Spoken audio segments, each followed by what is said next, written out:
Feliz sábado a todos los hermanos. Estoy muy contento por esta mañana, por la oportunidad que Dios me ha dado de compartir el pan de la vida. Pido oración que oren nuestros corazones para que podamos no solamente entender la palabra también, pero poner en práctica en nuestra vida diaria. Amén.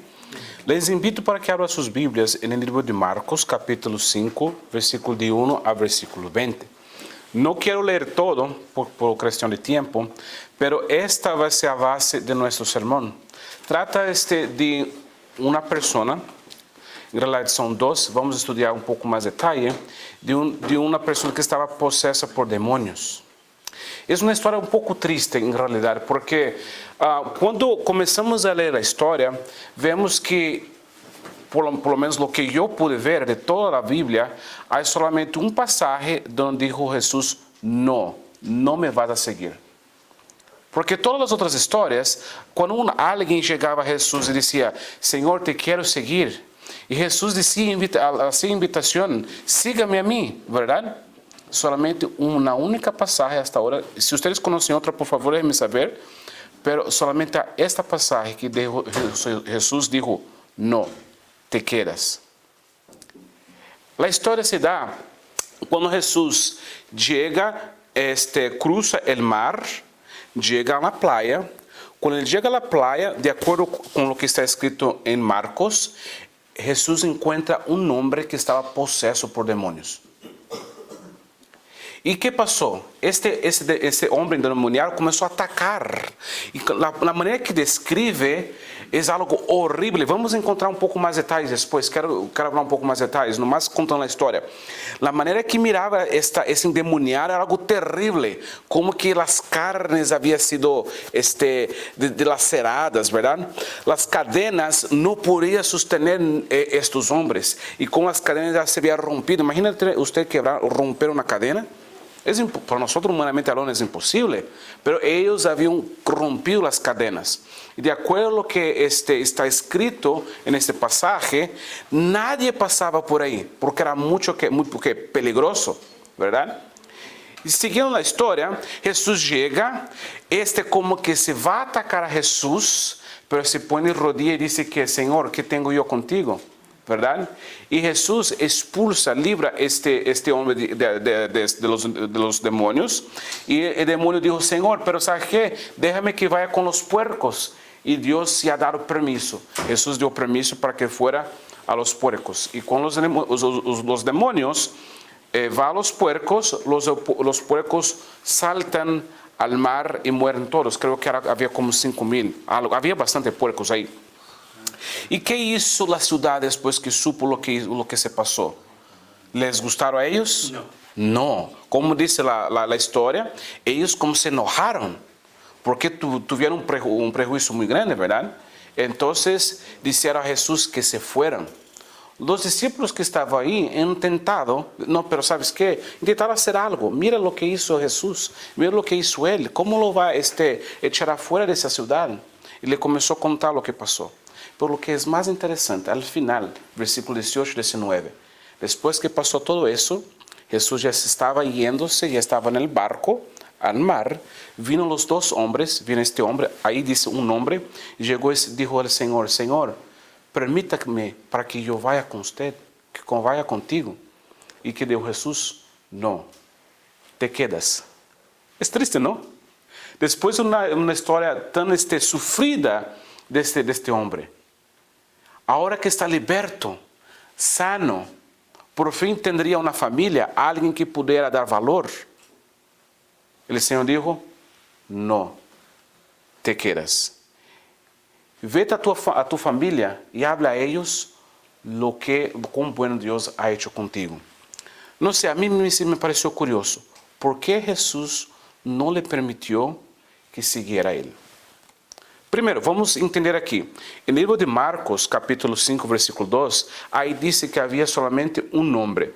Mateus, capítulo 8, versículo 28, dice, y cuando él hubo llegado a la otra ribera, al país de los Gergesenos, le vinieron al encuentro 2 endemoniados. Entonces, nomás para que tengamos el contexto. ¿Cuántas personas habían? 2.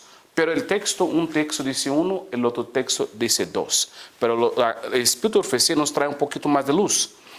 El Deseado de las Gentes, capítulo, página 304, primeiro parágrafo, dice: por la mañana temprano, el Salvador y sus compañeros llegaron a la orilla, y la luz del sol naciente les parecía sobre el mar y la tierra como una bendición de paz. Pero apenas había tocado la orilla cuando sus ojos fueron heridos con una escena más terrible que la furia de la tempestad. Nomás acordando que Jesús había recién pasado por el mar y hubo una tempestad. Desde algún escondedero entre las tumbas, dos locos echaron a correr hacia ellos como quisieron despedazarlos. Entonces vemos aqui que havia quantos? Dos loucos. Pero mira que interessante como a Espírito de Profecia descreve a condição desses homens. Se vocês são sensíveis, me entiendes, a carne, sangre, les vou dizer para que cierren os olhos, ok? Porque les quero impressionar. Les vou trazer algo aqui que quizás não vai ser muito agradável a mirada. Bueno, pero vamos primeiro descrever. Eu creio que isso não vai herir a ninguém. Nada se vai ofender por ler. De sus cuerpos colgavam trozos de cadenas que haviam roto. Imagínate, quebrar, romper unas cadenas. Yo me imagino también que había huesos expuestos también a escapar de sus prisiones. Sus carnes estaban desgarradas y sangrientas donde se habían cortado con piedras agudas.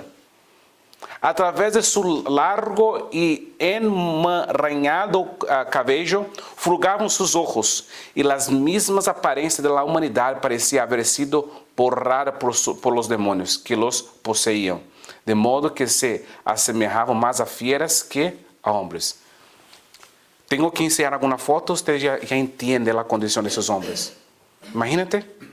Quizás todo lo que vemos en movies, películas de horror y todo, quizás estava nessa situação ou pior. Se vocês ainda não entenderam a condição desses homens, se são sensíveis à imagem, pido que cierren os olhos, porque a próxima foto quizás les vai impressionar um pouco. Esta foto é uma foto que encontrei na internet, há vídeo também. Este homem, supostamente quando está possuído, em nosso idioma quizás está drogado, o que seja, pero ele recebeu múltiplos shots em la cabeça e não moria. Estava sendo um show aí. Então, mira, aqui há marcas de balas, la cabeça também há marcas de balas, e estavam aí no hospital fazendo seu show. Agora, imagínate aún mais, agregando todo o que diz o Espírito de Profecia. La carne de todo o corpo dilaceradas, expuesta, sangre para todo que lado. E a imagem da humanidade como se havia ido. Esta era a condição deste homem. Aonde estava Jesus? Jesus estava basicamente aqui, nessa região, falando com o povo, uma noite, uma tarde muito bonita, falando suas parábolas, e Jesus teve que ir um pouquinho mais adentro do mar para falar com a população, com o povo, porque havia muita gente. Depois desse dia lindo, incrível, Jesus sai de aqui, dessa região, e cruza a mar. Como sabemos, com uma tempestade. Vamos chegar um pouco mais. E Jesus chega nessa região de Decápolis, como diz o texto. Decápolis é como se fosse um estado. Vamos dizer o estado de Virgínia. É um estado, Decápolis, como se fosse toda a Virgínia. Jesus chegou solamente a la orilla aqui. E não pudo fazer nada por esta gente. São 10 cidades que estão no estado de Decápolis. Jesus chega aqui. Depois de uma noite horrível, chega para falar a mensagem para um povo novo, um povo que quizás nunca havia ouvido a palavra de Deus, onde havia a predominância pagana. Por esta razão que havia puercos, os judeus não se lidavam com puercos. Acuérdense, está na lei, verdade? Era um animal impuro. A razão de haver puercos aqui quer dizer, e uma sinal da arqueologia nos ensina também, que toda essa região, o povo era pagano. A grande minoria era judío. Por isso que tínhamos aqui muitos puercos aí. Então Jesus, como judío, falando aos judios, vai a um lugar que sabendo que vai ser rechazado, passa uma grande tempestade, por fim chega aí para falar a mensagem a um povo que não sabe nada dos costumes das profecias judaicas. Chegando aí, são atacados por 2 endemoniados, a gente expulsa eles e depois se vão depois de volta. Como lo ves? Eu vejo que é uma missão fracassada. Vamos mirar isso da perspectiva dos discípulos. As profecias dizem que Jesus não estava somente ele com os discípulos, estava ele, os discípulos e um montão de outros barquitos que viajou com Jesus desde a outra costa. Havia um montão de gente. Havia passado grandes momentos com Jesus. Me pergunto, por que vamos para allá? Aquela gente é gentil, não conhecem todo o que estamos falando. Por que vas a falar parábolas de ellos de la Bíblia, sendo que eles nem sabem o que é a Bíblia? Peor, Senhor, já te dije que melhor não vayamos para allá. Estiveram na mar, o que passou na mar? Uma grande tempestade que quase morreram. Bueno, por lo menos este não livrou a tempestade, verdade? Mas quizás para allá hay muita bendição que nós não sabemos. Chegaram allá e que passou? Casi morreram de novo. De medo. Mas mira que interessante, vamos seguir lendo.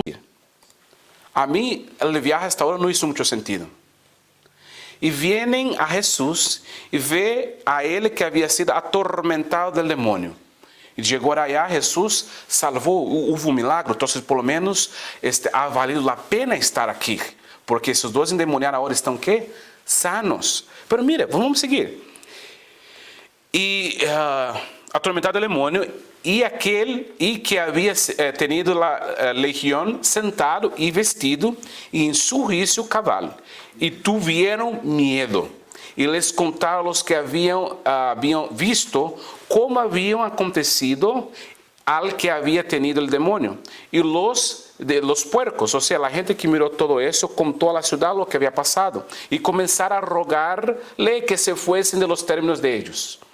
E entrando no barco, le rogava ele que havia sido fatigado do demônio para estar com ele. E como sabemos, dijo Jesus que não, te quedas. Pero o que hizo a gente que estava com Jesus? Eles simplesmente se quedaram callados. Interessante que, mira como que reaccionou o povo que estava com Jesus, os discípulos e a grande multidumbre, ok? La manifestación del poder sobrenatural despertó las supersticiones de la gente y excitó sus temores. Por eso quedaron con él y dijeron a Jesús, mejor vete de aquí. Si este forastero quedaba entre ellos, podían seguir mayores calamidades. Ellos temían la ruina financiera y resolvieron librarse de su presencia. Pero un tantito, mira, este hombre forastero le acaba de hacer un milagro. Ustedes no podían ir a la playa. Porque aqueles 2 homens pegavam toda a gente. Agora todo está bem. E vocês estão mais preocupados por o dinheiro? Ok? Agora mira a reação da multidumbre. Los que haviam cruzado el lago com Jesus hablaron de todo lo que había sucedido na noite anterior, del peligro que habían corrido en la tempestade e como el viento y la mar habían sido calmados. Mi pregunta es, hermanos, ¿cuál de las 2 acciones, de los 2 milagros, hacía más sentido para convencer a aquela gente para não expulsar Jesus de la playa? ¿Será que seria lo que havia passado a noite anterior? Ou a evidência claríssima de 2 pessoas endemoniadas, com as carnes todas laceradas, sano? Qual será que seria melhor, mais interessante para que a gente que estava aí dizendo para Jesus, melhor vete? Eu me imagino que, bueno, mira, vocês estão dizendo que para que o Senhor vá, pero mira o que isso, vocês estão aqui sofrendo com esses 2 anos e não puderam fazer nada. Este homem chegou e já solucionou seu problema. ¿Queres outra evidência? Entende? Eu creio que isso é o mais lógico, porque eu posso falar de algo, posso convencer, pero creo que tu estás interessado em quê? Ver. Eles estavam mirando as 2 pessoas sanas. Interessante que esta gente não usou isso como argumento. ¿Sí ou não? Disseram, mira, disseram o que havia passado a noite anterior. E como o viento e a mar haviam sido calmados. Pero sus palabras quedaron sin efecto. Claro que quedaron sin efecto. ¿Cómo es que la gente va a creer en algo así? Ah, él calmó la mar y el viento. Serio. Pero, ok, vete de aquí. Con terror la gente se agrupó alrededor de Jesús, rogándole que se apartase de ella. Y él, ascendiendo, se embarcó inmediatamente para la orilla opuesta. O sea, Jesús salió de aquí, como vimos en el mapa, llegó hasta ahí, media hora, regresa de vuelta. ¿Y qué ganó Jesús ahí? Solamente 2 hombres, 2 almas, y aún Jesús dijo, ¿sabe qué? Mejor quédate ahí, no venga conmigo. Nomás va a tu familia y dice a ellos, con misericordia Dios ha sido contigo. Y esto nomás. Yo pienso, bueno, está todo, ¿por qué venimos hasta acá? Nomás por 2 personas. Pero Dios murió por todos. Alabado sea el Señor, amén. Ha valido la pena todo el esfuerzo. Pero no así, tenemos que entender más. Hay cosas aquí, preguntas sin respuestas. ¿Por qué la gente no usó el milagro de los demoniados? Y si usó algo que la gente pasó la semana pasada, la noche anterior. Gracias a Dios vamos por entender un poco mejor. Hermanos, Dios habla con nosotros de acuerdo con nuestro acento. De acuerdo que nosotros entendamos. Dios habla con nosotros de acuerdo con nuestra cultura. Mira, aquí vemos lo que pasó la noche anterior. Para que nosotros podamos entender cómo Jesús habla con nosotros. Mira, y despachando la multitud le tomaron como estaba en el barco y había también con ellos otros barquitos. Como hemos hablado anterior, Jesús no estaba solo con sus discípulos. Había una gran multitud, ¿verdad? Y levantó ¿qué? Aquí. Y levantóse, inquebró el viento y la mar. Cállate, emudece. Se levantó una gran tempestad. No una tempestad como vemos nosotros, ¿verdad? Era simplesmente había tanto vientos en el mar, pero tanto viento que las ondas de mar hacían así. Como casi que iba a tumbar el barco. Esa era la situación. Había mucho viento, el mar estaba tan agitado, puedo decir así, que el barco casi se iba a tumbar. Esa es la situación. ¿Y qué dijo Jesús? Calla, emudece. Jesús estaba durmiendo en ese barco. Y cuando ellos se dieron cuenta que ya iba a morir, encontraron a Jesús durmiendo, dijo, Señor, ¿no tienes cuidado que pereçamos? Jesús, ok, cállate, emudece.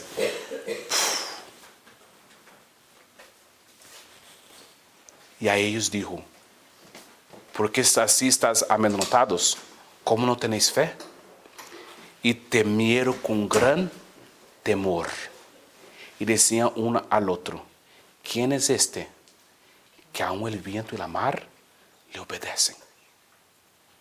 Después que Jesús calma, emudece, se quedaron así. ¿Con quién estamos hablando? ¿Quién es esta persona? Eso fue lo que pasó en la noche anterior.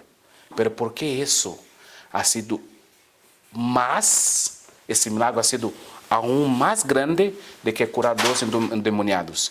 Hacer con que toda la multitud usara esto como evidencia. Seguimos.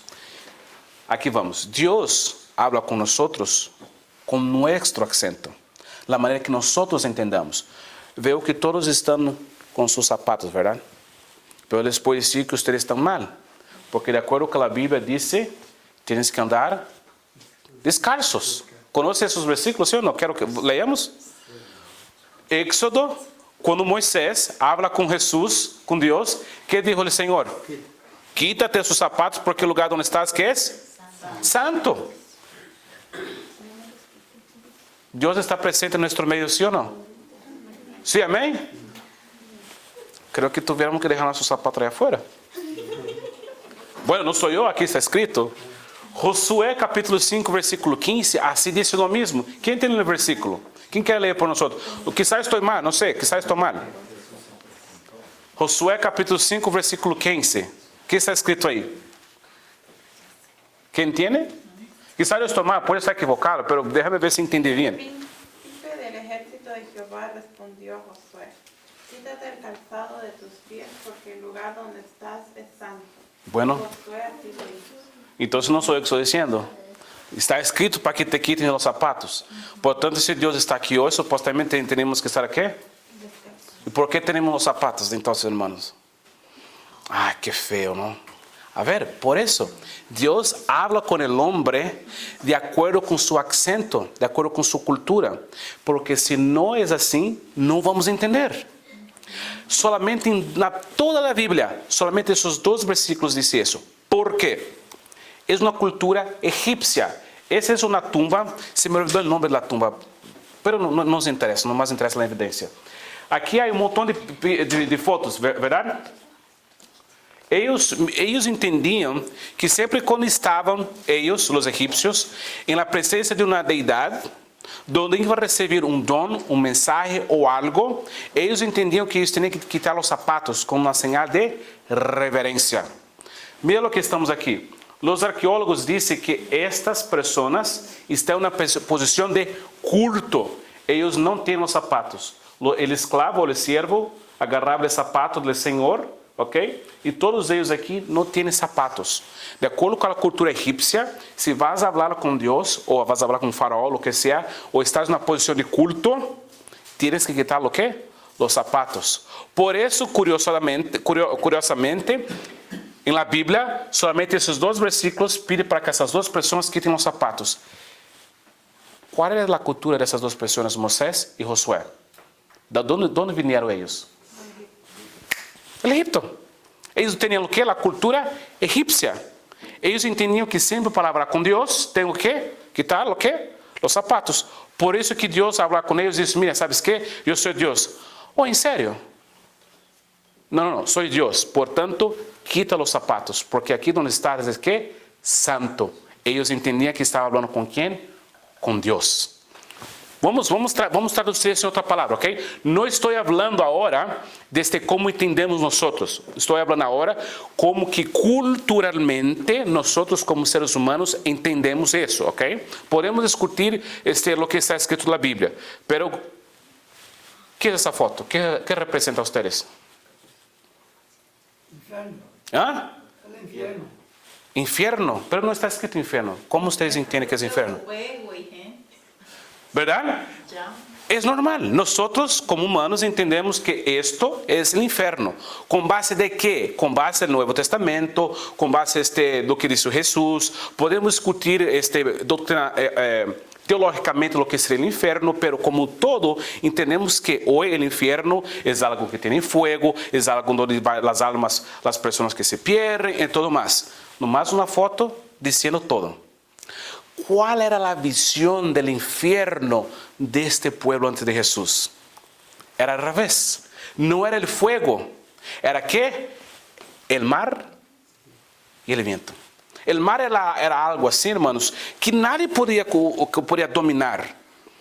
Incluso los animales, las bestias que estaban en el mar, así las bestias que están en el infierno, como todos nosotros entendemos, ¿no? El murciélago, el perro con cuernos, ¿verdad? Los animales que están en el infierno. Los animales que están en el infierno de ellos eran las culebras, las serpientes. Entonces todo eso representaba el poder de las tinieblas. Curiosamente, todas las culturas que tenemos paganas, siempre vamos a encontrar una culebra que viene del agua, que de alguna manera representa el poder de las tinieblas o representa una deidad. Esta, por ejemplo, está en Chichén Itzá. Es una culebra, creo que es Cucatán, algo así. Es una serpiente del mar. Aquí también tiene una otra representación. ¿A ves? Vamos a seguir. Cultura pagana también. Los romanos también tienen una serpiente del mar, que vive en el mar representando el poder de las tinieblas. Aquí se me acuerda que es Hércules, hijo de Zeus, ¿verdad? Con una humana. Hermanos, a representación de Jesús en la cultura pagana. ¿Luchando con quién? Con una serpiente. Vamos a ver otra. Aquí es lo que más me encanta. Es la cultura egipcia, ¿ok? Cultura egipcia. Miren qué interesante. Ellos entendían que todas las veces que era noche, representaba que el dios Sol, por supuesto Ra, iba al submundo luchar contra el poder de las tinieblas. ¿Representada por quién?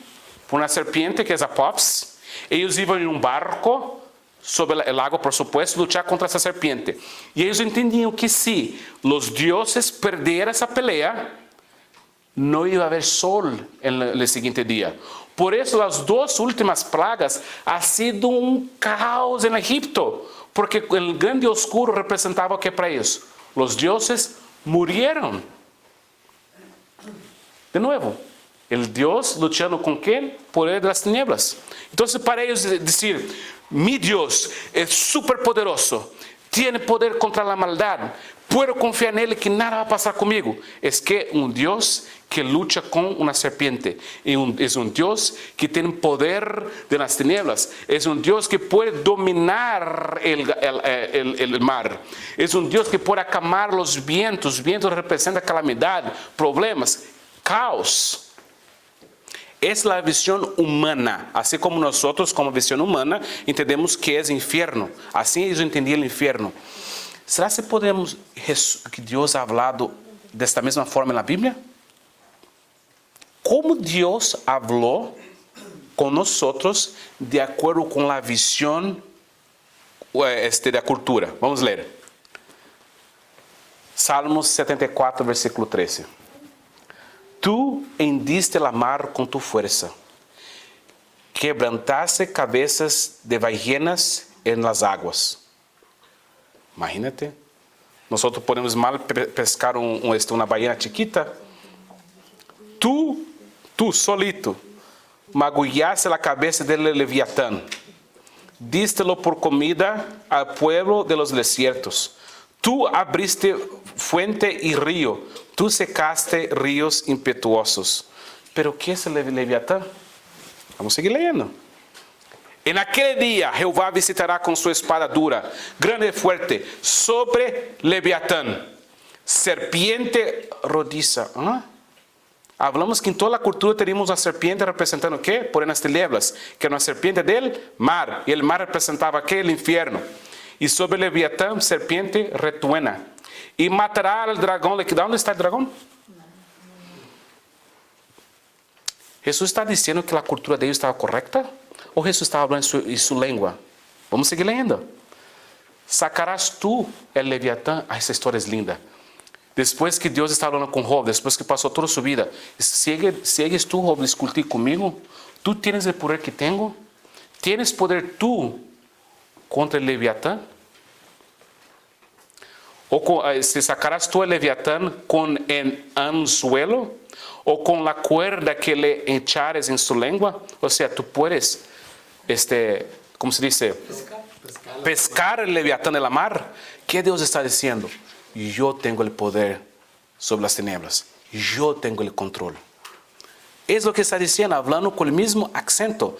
Si pones tú todas las descripciones como describen el Leviatán en la Biblia, en la inteligencia artificial, ellos dibujarían más o menos así. Una serpiente que vive en la mar. Entonces, ¿qué Dios está diciendo? Yo tengo control sobre el Leviatán. Hablando la misma lengua de ellos. Vamos ver ahora como que el pueblo contestaba esta promesa. Él que amansa el estruendo de los mares. Es Él estruendo de las ondas y el alboroto de las gentes.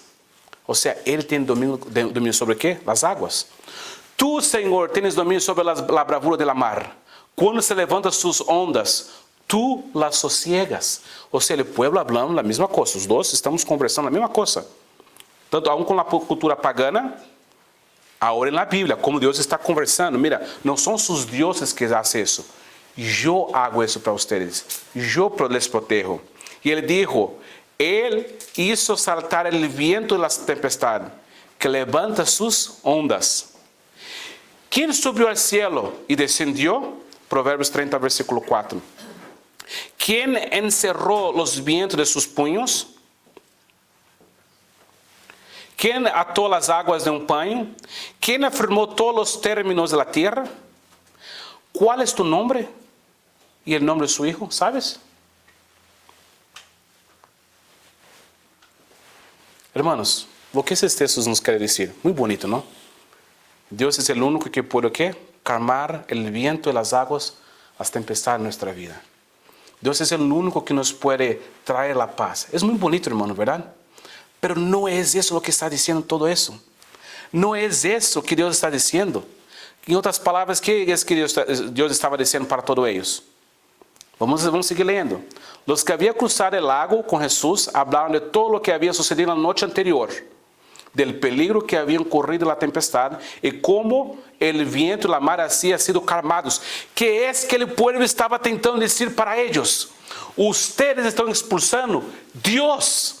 Porque de acuerdo que dice nuestra religión, lo que acuerdo que dice nuestra Biblia, lo que acuerdo que creen ustedes también, solamente Dios puede calmar la tempestad. Solamente Dios tiene poder sobre el viento. Solamente Dios tiene poder sobre la mar. Ustedes están expulsando a ¿quién? Dios.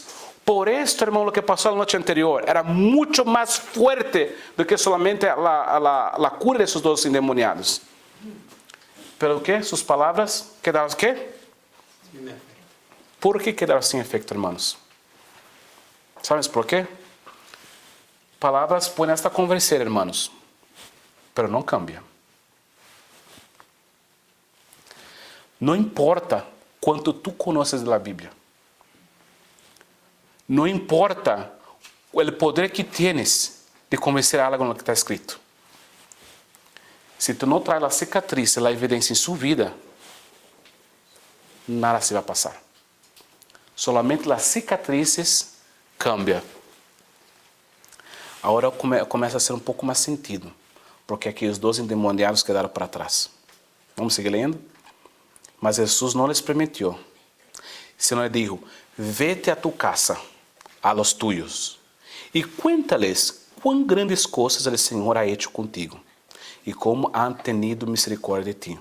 E se foi, e começou a publicar aonde? Em sua casa? Lo que era Decápolis? La capital.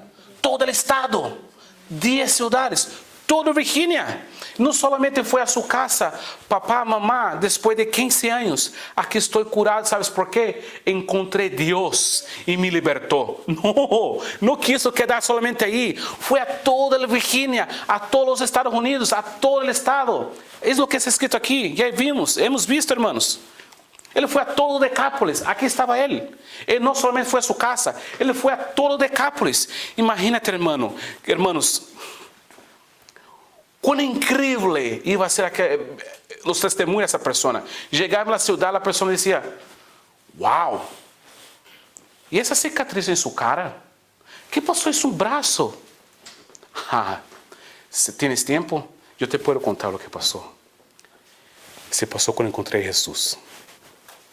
Vocês não sabiam onde eu estava. ¿Te acuerdas dos endemoniados na praia? Eu era um deles. E quando encontrei o Senhor, me libertou. Essas são as cicatrizes do que o mal hizo em minha vida. Suas cicatrizes, hermanos, são como luzes ao mundo. Assim alumbre vuestra luz delante de los hombres, para que vean vuestras buenas obras e glorifica a vuestro Padre que está nos cielos. Hermanos, todos os encontros que temos com Jesus, quedamos uma cicatriz. ¿Quieren saber el resultado de esta misión? Todos querem saber, podemos terminar aqui? Que bonito, não? Jesus deixa 2 pessoas para trás com um testemunho bonito. E que se passou depois? 2 anos depois, Marcos capítulo 7, versículo 53. E volvendo o Senhor, ele volviendo a salir de los términos de Tiro, vino por Sidón a la mar de Galilea, por la mitad de los términos de Decápolis. Esses 2 anos depois, al final do ministério de Jesus. Em aqueles dias, como um grande gentío, essa é uma palavra agregada que encontrei nomás em espanhol, agregou uma grande multitud de gentío, e não tinham que comer. Jesus chamou a los discípulos e les dijo, e eram os que comeram, 4.000 pessoas. Jesus foi expulso daquele lugar. Deixou 2 pessoas para trás. Quando Jesus regressa, haviam 4.000 pessoas esperando por Jesus. E se alimentaram. Essa foi a segunda vez que Jesus multiplicou os pães. Entenderam, os irmãos, a importância da relação com Deus? Não importa o quanto conhecemos de Deus. Importa qual é a cicatriz que Jesus nos deixou em nossa vida. Por isso, esses 2 homens quedaram para trás. ellos estaban mucho más listos do que toda a grande multitud que estava aí, porque ellos tenían el conocimiento de Jesús. Esses 2 hombres llevaban las marcas en su cuerpo, la evidencia del encuentro con el Mesías. Pregunta es para nosotros hoy, ¿cuáles son las cicatrices que Dios ha dejado en nuestra vida? ¿Será si a las personas allá afuera, mirando nuestras cicatrices, puede preguntar, ¿qué pasó en su vida? Yo quiero tener esas cicatrices también. ¿Qué has pasado? ¿Y tenemos un testimonio para dar al Señor? ¿O solamente tenemos poco conocimiento o mucho conocimiento en la palabra de Dios? Y comenzamos a decir a ellos, mira, tienes que creer en eso, tienes que creer en eso. Mira lo que dice la palabra del Señor. O llevamos en nuestra vida las marcas del encuentro de Jesús. Hermano, ese es deseo en oración, para que nosotros podamos encontrar a Jesús en nuestra vida. Crea o no, hermanos, cuando tenemos ese encuentro, va a quedar cicatrices. Y Dios nos va a dejar crecer para atrás. Y vete a los tuyos. Y dé el testimonio para ellos. Cuán bueno Dios ha sido con ustedes. Ese es mi deseo de oración. Amén. Amén.